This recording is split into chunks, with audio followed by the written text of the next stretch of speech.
Ayyuha al-akhyar, une petite histoire très brève que moi j'ai vécue, il y a à peu près 7 ans ou 8 ans.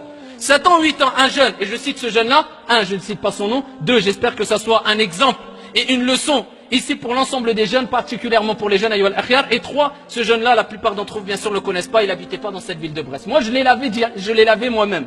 J'ai lavé ce jeune ayyuha al-ahbab, fawarabbil Ka'ba, par le Seigneur de la Kaaba, j'étais en train de parler de lui, sur la religion, et je vois son visage maintenant en face de moi, fawarabbil Ka'ba, comme si je l'avais vu encore hier. Je lui parlais de la religion. Je lui dis, viens, avec hikmah, avec maw'idati hasana. Et j'étais avec un frère. Et on lui parlait, reviens, ya akhi al-habib, la mosquée, etc., etc. Ad-da'watu ila Allah azza wa jalla, ce qui est obligatoire à tous et à toutes. Reviens à la mosquée. Qu'est-ce qu'il disait, comme tous les jeunes disent? Inch'Allah, j'ai encore le temps. Walakin ya akhi, je suis dans une hal, Allah al-musta'an, je suis avec une fille, et je suis dans le haram, mais je vais revenir, etc. Après, mais reviens, ya akhi al-habib. Wallah, un jour, si mes souvenirs sont bons, ou maximum 2 jours après, on nous a appelé, il faut venir laver le jeune. C'était qui? Quand tu rentres dans la pièce, tu vois le jeune avec qui tu parlais il y a 2 jours qui te disait, mais je vais. Comme la plupart des jeunes disent maintenant, je vais. Il a oublié le jeune qu'à partir du moment où tu es belle et que tu as atteint la puberté et tu meurs, tu rendras des comptes comme une personne qui a 50 ou 60 ou 80 ans ou 90 ans ou continue si tu veux, ya Abdallah.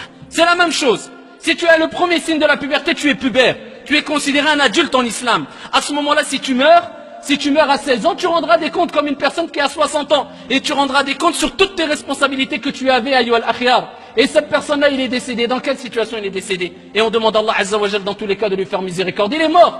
Il est mort dans quelle situation? Wallahi al-adim, j'ai été dans les lieux où il est mort. Il avait fait un accident, ayyuha al-ahbab. Et il était dans une voiture. Et il revenait, vous savez d'où? Le soir, à côté de lui, une femme étrangère, bien sûr, ce n'est pas son épouse, en train d'écouter la musique. Je me rappelle des cassettes encore qui étaient par terre, ici, mélangées avec le sang. Il écoutait de la musique. Il revenait d'où? Allahul Musta'an. Et il est mort. Et comme a dit Ibn Kathir, celui qui vit dans une situation mourra dans cette situation. Et celui qui meurt dans une situation ressuscitera auprès d'Allah Azza wa Jal dans cette situation. Ayyuha al-akhyar. Ça c'est un exemple concret, un petit exemple que moi j'ai vécu.